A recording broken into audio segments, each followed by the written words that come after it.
Hello and welcome. आज हम बात करने वाले हैं नेक्स्ट चैप्टर के बारे में। वह है contemporary centre of powers. Contemporary centre of power जो है वो सेकंड चैप्टर है हमारे इस सब्जेक्ट का। तो चलिए शुरू करते हैं। देखिए, सबसे पहली बात तो ये है कि हमने लास्ट जो पढ़ा था हमने, यानी जो लास्ट मैंने क्लास लिया था उसके अंदर में मैंने आपको द एंड ऑफ बायोपोलैरिटी पढ़ाया था चैप्टर। और ये बहुत ही एक इम्पॉर्टेंट चैप्टर था। और हमने बताया था कि किस तरीके से सोवियत यूनियन का बर्थ हुआ था और सोवियत यूनियन किस तरीके से एक रेलेवेंट ऑर्गेनाइजेशन थी एंड कैसे सोवियत सिस्टम क्रिएट हुआ था और सोवियत सिस्टम के क्रिएट होने के बाद में किस तरीके से उसने पूरे एक करीब 70-80 साल तक राज किया और उसके बाद में सोवियत सिस्टम कोलैप्स हो गया। कैसे दुनिया के सामने एक अल्टरनेटिव क्या बोलते हैं एडमिनिस्ट्रेटिव मैकेनिज्म के तौर पर, यानी कि एक ऐसा मैकेनिज्म डेवलप हुआ था जो कि कैपिटलिज्म का अल्टरनेटिव था और कमाल का अल्टरनेटिव था। खैर, ये 1991 में कोलैप्स हो गया था, तो इसके बारे में हमने ऑलरेडी बात कर लिया है, तो इस पर हम फर्दर बात नहीं करेंगे। फिर हमने cause of collapse of Soviet union भी हमने पढ़ा था कि किस तरीके से सोवियत सिस्टम के कोलैप्स होने के बाद में बहुत सारी चीज़ें हुई थी और उसमें गोरबाचेव का और डिसइंटीग्रेशन में क्या रोल था, ये भी हमने डिस्कस कर लिया था।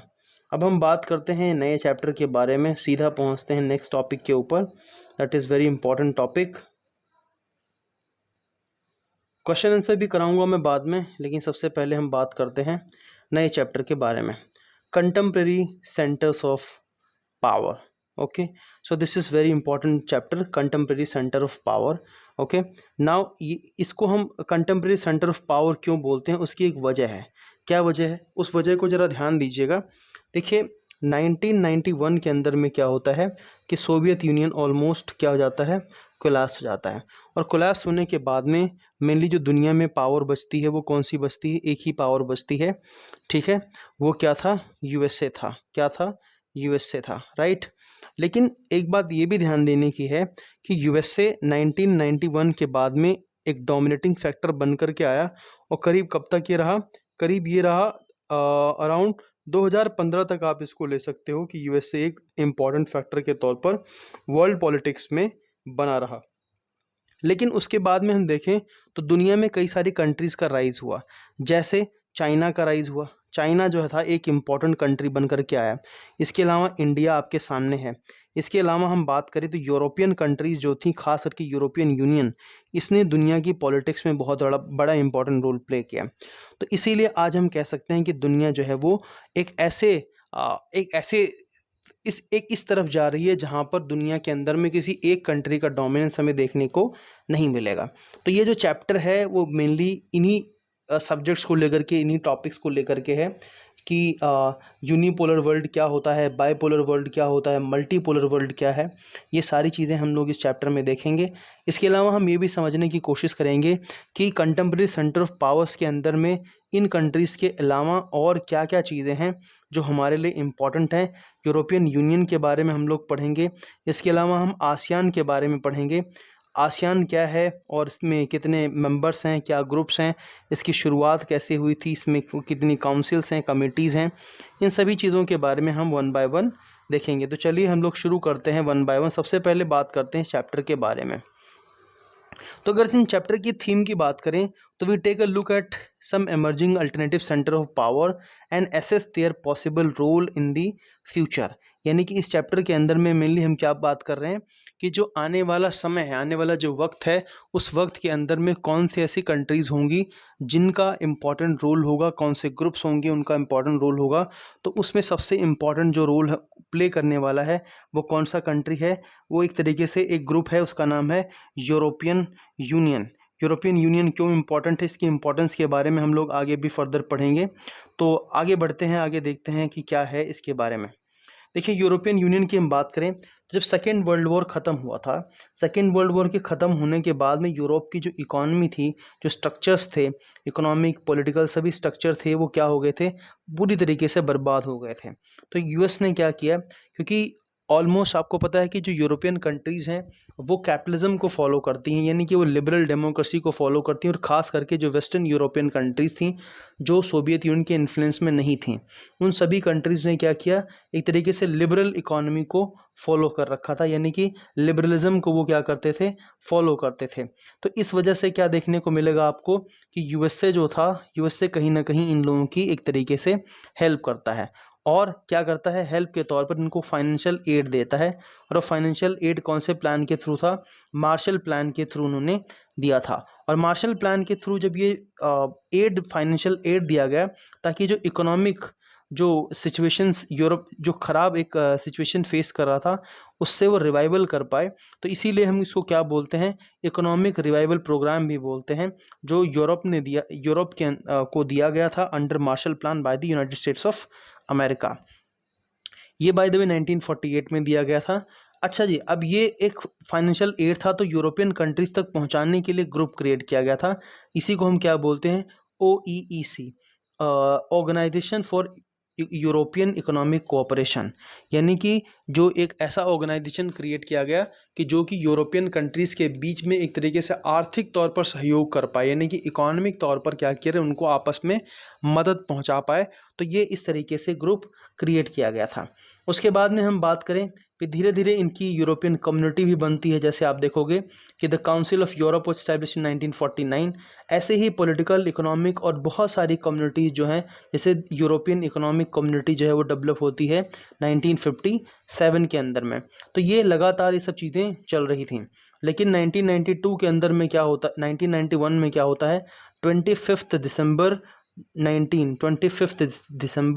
1991 को क्या होता है, जो यूएसएसआर था वो क्या हो जाता है, कोलैप्स हो जाता है। और इस वजह से क्या देखने को मिलता है कि यूरोप का एक पार्ट दोबारा से कहीं ना कहीं एक जो कैपिटलिस्ट कंट्री के इन्फ्लुएंस में आ जाता है। और 1993 के अंदर में मैस्ट्रिक्ट जो ट्रीटी थी उसके थ्रू क्या होता है, यूरोपियन यूनियन को स्टैब्लिश किया जाता है। तो आपसे एमसीक्यू में सीबीएसई पूछ सकता है कि European union was established under which treaty, तो that was maastricht treaty, it was maastricht treaty. यहाँ पर आप देख सकते हैं 1992 के अंदर में इसको स्टैब्लिश किया गया था, और इसके अंदर में 27 जो हैं वो मेंबर स्टेट हुआ करते थे, ऑफ कोर्स होते हैं, आज के तौर पर आपको ये देखने को मिलेगा। इसके अलावा अगर हम बात करें, यूरोपियन जो यूनियन है ये वर्ल्ड का सेकेंड बिगेस्ट इकॉनमी है, और इकोनॉमिक पावर की वजह से इसका एक इन्फ्लुएंस जो है वो दुनिया में और इसके पड़ोसी कंट्रीज़ में और पड़ोसी कॉन्टिनेंट में बहुत ज़्यादा देखने को मिलता है, ख़ास करके एशिया और अफ्रीकन कॉन्टिनेंट रीजन के अंदर में आपको देखने को मिलेगा।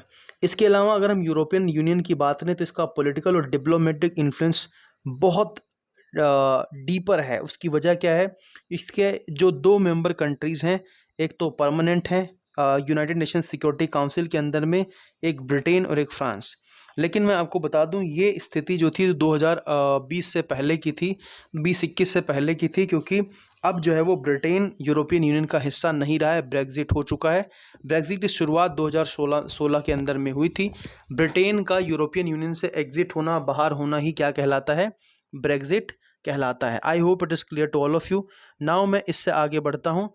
अब हम यूरोपियन यूनियन से आगे बढ़ते हैं और बात करते हैं कि इसके मैप के बारे में। जरा आप ये मैप देख सकते हैं, मैप कितना इंपॉर्टेंट मैप है ये जो आप देख सकते हो, ये area, that area was influence under the Soviet policy, है ना। और ये जो इलाका आप देख रहे हो ये क्या था, कैपिटलिस्ट पॉलिसी के अंदर में इन्फ्लुएंस था। यहाँ पर आप देख सकते हो ये क्या है, ओल्डर मेंबर्स हैं, और ये क्या है, न्यूअर मेंबर्स। ये न्यूअर मेंबर्स क्यों, यहाँ आप देख सकते हो लताविया, एस्टोनिया, लिथुआनिया, ये बाल्टिक कंट्रीज, पोलैंड, चेक Republic, Slovenia, Slovakia, Hungary, Romania and all these countries, ये सब क्या थी, ये सब एक ज़माने में किसका पार्ट हुआ करती थी, यूएसएसआर का हिस्सा हुआ करती थी। लेकिन 1991 में जब यूएसएसआर कोलैप्स हो गया तो आपको क्या देखने को मिलेगा कि वापस ये लोग क्या हो गए, यूरोपियन यूनियन का हिस्सा बन गए।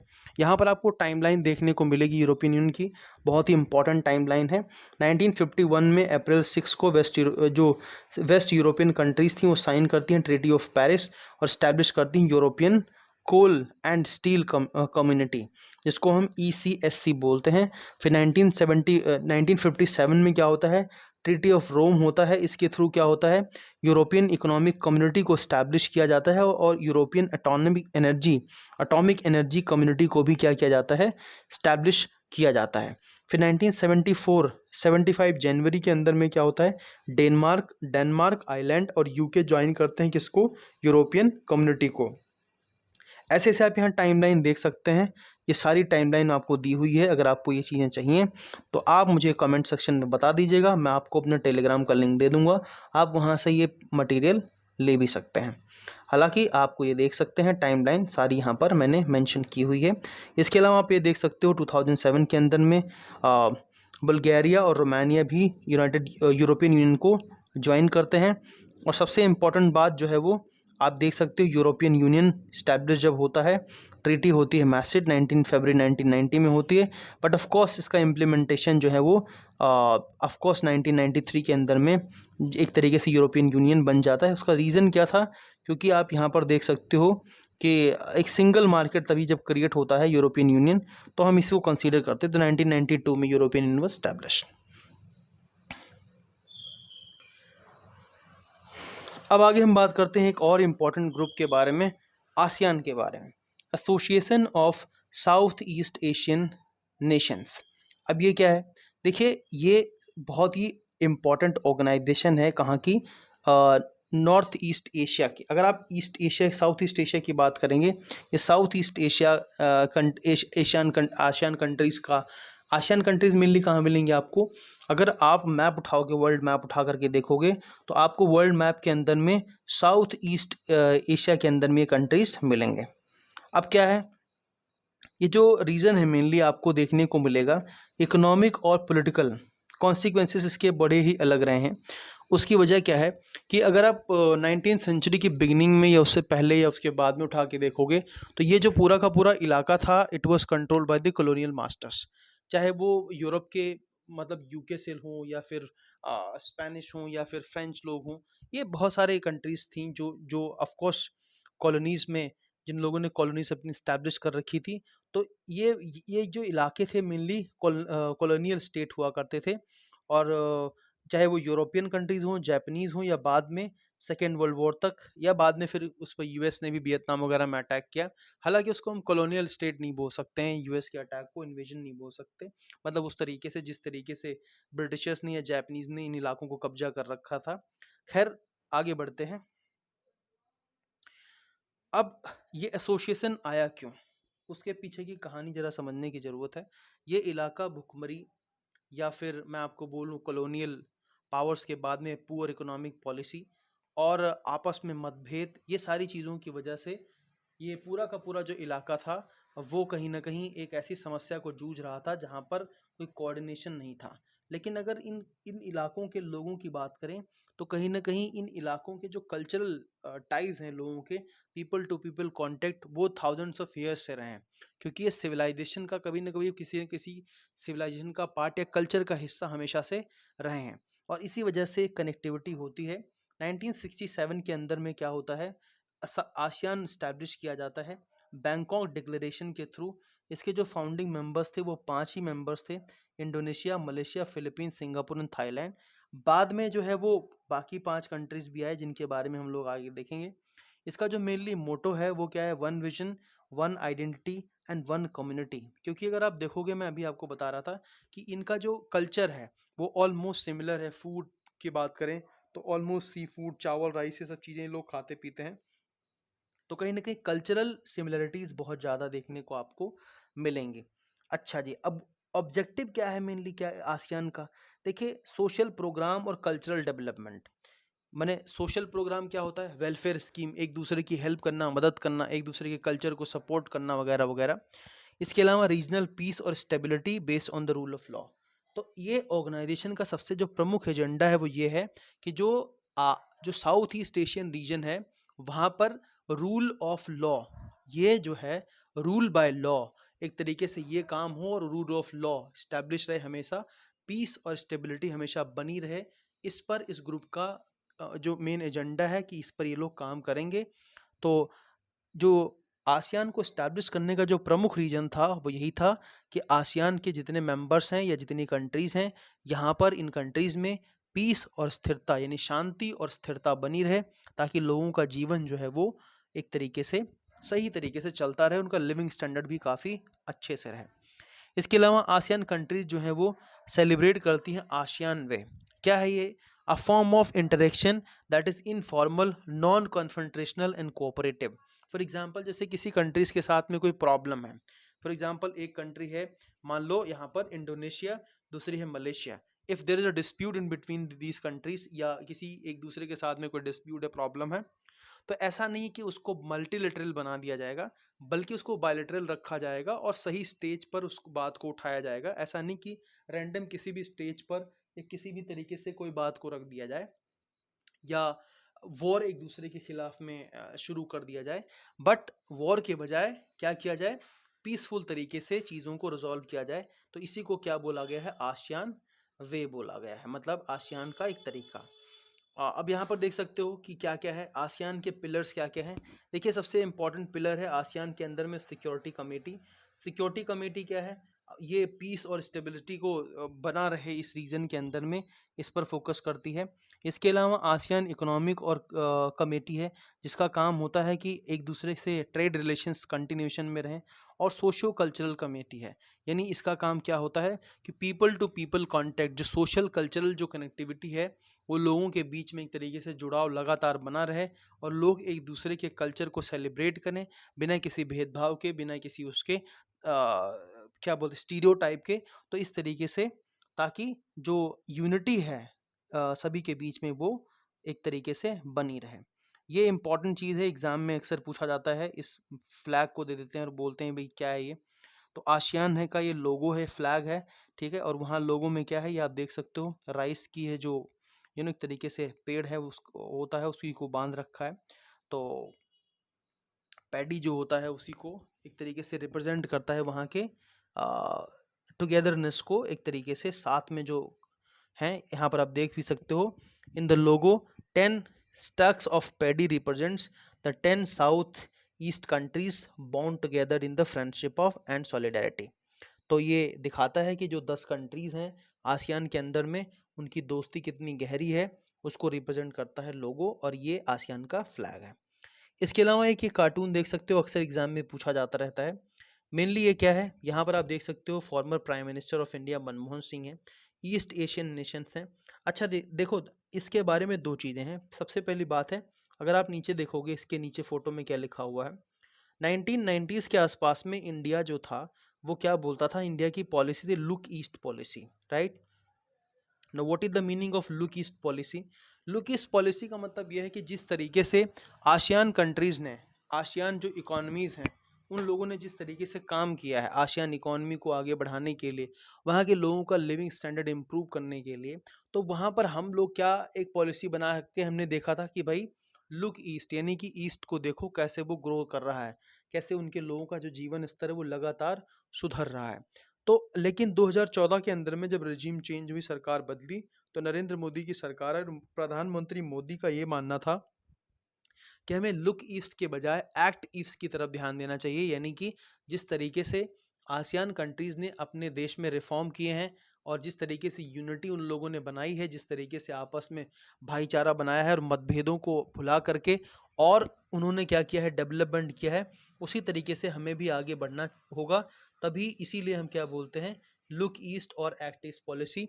एग्जामिनर आपसे पूछ सकता है, सीबीएसई आपसे पूछ सकता है कि लुक ईस्ट पॉलिसी और एक्ट ईस्ट की पॉलिसी में डिफरेंस बताइए, तो आपको ये बात पता होनी चाहिए। इसके अलावा मैं आपको बता दूं कि वर्तमान समय में एक्ट ईस्ट पॉलिसी के तहत में जो ईस्टर्न आसियान कंट्रीज़ हैं, आसियान कंट्रीज़ के जो प्रधानमंत्री थे, वो 26 जनवरी के दौरे पर भी 2019 में आए हुए थे।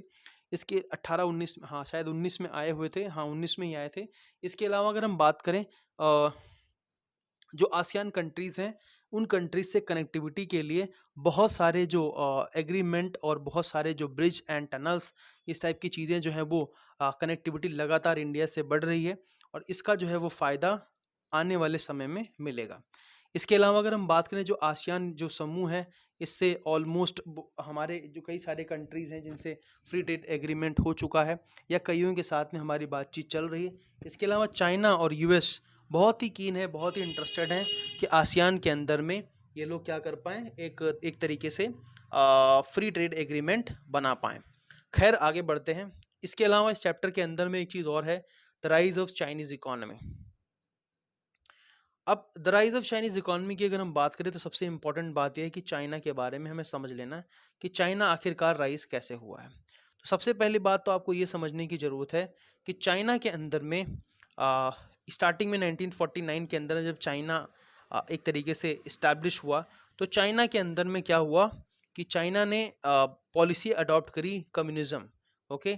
उसके बाद में फिर ये कम्युनिज़्म का चोंगा उन्होंने उतार दिया 1972 में, क्योंकि उनके यहाँ पर फूड क्राइसिस और इकोनॉमिक क्राइसिस लगातार बन रहा था, और जो आइसोलेशन की उनकी पॉलिसी थी उन्होंने ख़त्म कर दी और 1972 के अंदर में यूएस के साथ में एक तरीके से रिलेशन स्टैब्लिश किया। इसके अलावा जो झाओ एनलाई थे उन्होंने प्रपोज किया था 4 जो है वो एक तरीके से 1973 में रिफॉर्म्स एक तरीके से, और डेंग ज़ियाओपिंग क्या करते हैं, अनाउंस करते हैं ओपन डोर पॉलिसी 1976 में, और privatisation of agricultural sector in 1982, और इसी के अलावा प्राइवेटाइजेशन ऑफ इंडस्ट्रीज 1998, और स्पेशल इकोनॉमिक जोन जो है उन लोगों ने सेट करना शुरू किया। इससे क्या हुआ कि अब जो चाइना की इकोनॉमी जहां एक तरीके से आइसोलेटेड थी 1990s और 2000 के बीच में आकर के, ये एक तरीके से एक ऐसी स्थिति में पहुंच गई कि चाइना को लोग क्या बोल सकते थे, वर्ल्ड फैक्ट्री के तौर पर कंसीडर किया जाने लग गया। अब चाइना का टारगेट आज वर्तमान के समय में देखें तो चाइना की लगभग अर्थव्यवस्था करीब 16 खरब की, यानी कि अराउंड 16 ट्रिलियन डॉलर की इकोनॉमी है। अब चाइना का टारगेट ये है कि वो यूएसए को 2035 तक सरपास कर दे, और चाइना जो है वो दुनिया की सबसे बड़ी अर्थव्यवस्था बन जाए। और ऑब्वियस सी बात है, जब चाइना सबसे बड़ी अर्थव्यवस्था बनेगा तो उसके पास में तमाम संसाधन, तमाम रिसोर्सेस होंगे, और उसके बदौलत वो एक बड़ी आर्मी भी अपने आप को बनाना चाहेगा। तो चाइना का एम्बिशन है कि वो दुनिया का अगला जो है वो सुपर पावर बने, और चाइना बोलता है कि 21st सेंचुरी चाइना की सेंचुरी है, एशिया की सेंचुरी है। हालांकि भारत इस बात से एग्री नहीं करता है कि दुनिया में किसी एक कंट्री का एक छत्र राज हो, बल्कि भारत और तमाम दुनिया के थर्ड वर्ल्ड साउथ साउथ के जो रीजन के कंट्रीज हैं उनका मानना है कि दुनिया मल्टीपोलर वर्ल्ड पर है, और तमाम यूरोपियन कंट्रीज भी इंडिया जैसे देश को कंसीडर करती हैं, जिसकी अ, जो fifth largest economy, fourth largest army, इसके अलावा largest population in the world, largest population of internet user, and all these things are there in India. तो इंडिया को भी कहीं ना कहीं एक तरीके से आंका जा रहा है और एक अल्टरनेटिव सोर्स के तौर पर देखा जा रहा है, क्योंकि इंडिया वर्तमान में fastest growing economy in the world, यानी कि फास्टेस्ट ग्रोइंग इकोनॉमी है, और इसीलिए इंडिया भी एक इम्पॉर्टेंट प्लेयर यहाँ पर देखने को मिलता है। लेकिन चाइना ने इस तरीके की पॉलिसीज़ को अडॉप्ट करके, और चाइना एक तरीके से क्या बन चुका है, एक ऐसी राह पर चल पड़ा है जहाँ पर उसके एम्बिशंस बहुत बड़े-बड़े हैं। लेकिन आप ध्यान रखिए कि आपके जब एम्बिशंस बड़े होते हैं, वो एक आयरन मैन का उस फ़िल्म है ना, कौन-सी फ़िल्म है हॉलीवुड की, इसमें डायलॉग है कि but great power comes with great responsibility, यानी great power comes with great responsibility. तो चाइना इस बात को भूल गया है, पावर तो आ गई है, या पावर आने की पाने की इच्छा में बैठा हुआ है, लेकिन वो अपनी जिम्मेदारियों को एक तरीके से भूल रहा है, और इसीलिए क्या है कि उसके बहुत सारे रिलेशंस भी अड़ोसी पड़ोसी देश से ख़राब हैं। फॉर एग्जांपल भारत से अगर हम बात करें तो भारत से चाइना कई सारे इश्यूज़ पर काफ़ी लंबे समय से लड़ाई लड़ चुका है, चाहे वो 1962 की वॉर हो इंडिया और चाइना के बीच में, जिसको साइनो इंडिया वॉर बोलते हैं, या फिर अक्साई चीन पर कब्जा हो, लद्दाख पर चाइना का कब्जा हो 1962 में, जो है वो चाइना का इंडिया पर अटैक हो, या लगातार कंट्रीब्यूशन हो पाकिस्तान के अंदर में न्यूक्लियर प्रोग्राम को बढ़ावा देने के लिए, या वहाँ के टेररिस्ट को बचाने के लिए, जो नॉन स्टेट एक्टर्स हैं जो इंडिया में अटैक करते हैं उनको बचाने के लिए।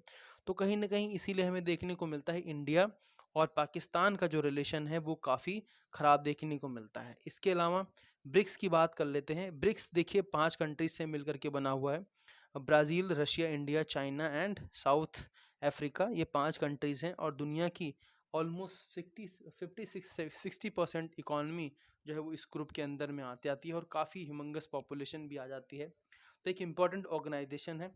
हालांकि ये ऑर्गेनाइजेशन आगे भी एक्सप्लोर बढ़ रहा है लगातार, और इसमें बहुत सारे मेंबर्स और भी ऐड हो रहे हैं, प्लस में इसमें अपनी करेंसी वगैरह को भी बनाने का प्लानिंग है।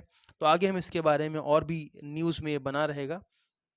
हालांकि मैं आपको बता दूं कि ब्रिक जो था वो 2006 में बना था, आपसे पूछ सकता है, और साउथ अफ्रीका को ज्वाइन 2009 में इसने किया, तो ये क्या बन गया, दो ब्रिक्स बन गया, राइट।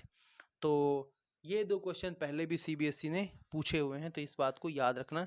इसके अलावा रशिया, इजराइल और जापान, ये 3 कंट्रीज़ हैं, साउथ कोरिया, ये 4 कंट्रीज़ के बारे में हमारे रिलेशंस के, इंडिया के रिलेशंस के बारे में बताना है। तो सबसे पहले हम रशिया के बारे में बात करते हैं। देखिए, रशिया और इंडिया का बहुत ही डीपर रिलेशन हमेशा से रहा है, चाहे वो पीपल टू पीपल कॉन्टेक्ट हो, इकोनॉमिक हो, पॉलिटिकल हो, सोशल कल्चरल हो, सभी तरीके से हमें डिप्लोमेटिक सपोर्ट और हर तरीके से फाइनेंशियली और मिलिट्री सपोर्ट भी रशिया हमेशा से देता रहा है। और before Russia there was a USSR, और यूएसएसआर ने भी हमें उसी तरीके से सपोर्ट दिया था। लेकिन अब वर्तमान स्थिति बदल रही है, क्योंकि 1991 के बाद में जिस तरीके से यूएसएसआर को कोलैप्स हुआ, और उसके बाद में जिस तरीके से यूनिपोलर वर्ल्ड बना और यूएस ने पूरी दुनिया पे राज किया, उसके बाद में फिर अब मल्टीपोलर वर्ल्ड बन रहा है, और चाइना जहाँ एक तरफ राइज कर रहा है, वहीं दूसरी तरफ जो अमेरिका है वो आज भी रशिया को एक तरीके से एनिमी की तरह ट्रीट करता है, और इस वजह से कहीं ना कहीं दुनिया दोबारा से बाइपोलर वर्ल्ड में जा रही है, जहाँ पर ग्रुपिज्म की शुरुआत हो चुकी है,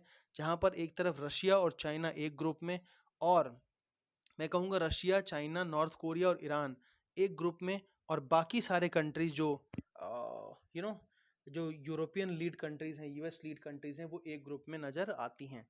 हालांकि इंडिया जो है वो न्यूट्रल स्टांस लेके हमेशा से रहता है, और आज भी उसका स्टांस क्लियर है कि हम सबसे इंटरेस्ट अपना सबसे रिलेशन बना करके रखेंगे, ना तो हमारा कोई दुश्मन है, ना तो हमारा कोई दोस्त है। हालांकि हम दोनों कंट्रीज से रिलेशन रखते हैं, और दोनों ग्रुप से हमारा रिलेशन है, लेकिन कहीं ना कहीं आज रशिया को मजबूर कर दिया गया है कि वो चाइना के खेमे में चला जाए। खैर, आज भी हमारे रशिया के साथ में और इंडिया के साथ में काफ़ी अच्छे रिलेशन है। सेम जापान के साथ में, साउथ कोरिया और इसराइल के साथ में भी हमें सेम रिलेशन देखने को मिलता है। खैर, हम इन 4 कंट्रीज़ के बारे में एक सेपरेट वीडियो में इंडिया का रिलेशन किस तरीके से रखेंगे, वरना इस वीडियो की लेंथ जो है वो काफ़ी बड़ी हो जाएगी। तो इस वीडियो को यहीं तक रखते हैं, और नेक्स्ट वीडियो में हम दोबारा मिलेंगे नेक्स्ट टॉपिक के साथ में, जो कि इंडिया और इन 4 कंट्रीज़ के रिलेशन, एंड देन उसके बाद में नेक्स्ट चैप्टर शुरू करेंगे। अगर किसी को कोई यहाँ डाउट है तो वो डाउट सेक्शन में, यानी कि कमेंट बॉक्स में अपना क्वेश्चन पूछ सकता है, आई विल रिस्पॉन्ड। अगर किसी को और भाषा को लेकर के या किसी अन्य तरीके से हिंदी माध्यम में बनाना हो, प्योर मतलब कि कंटेंट भी हिंदी में हो और बोली भी हिंदी में हो, तो आप मुझे बता दीजिएगा, मैं वो भी बना दूंगा। और आई होप कि आपको समझ में आ रहा होगा। तो मिलते हैं नेक्स्ट वीडियो में। अगर आपको वीडियो अच्छी लगी है तो चैनल को सब्सक्राइब कर लीजिए, अपने फ्रेंड्स को शेयर कर दीजिए। Thank you so much. जय हिंद।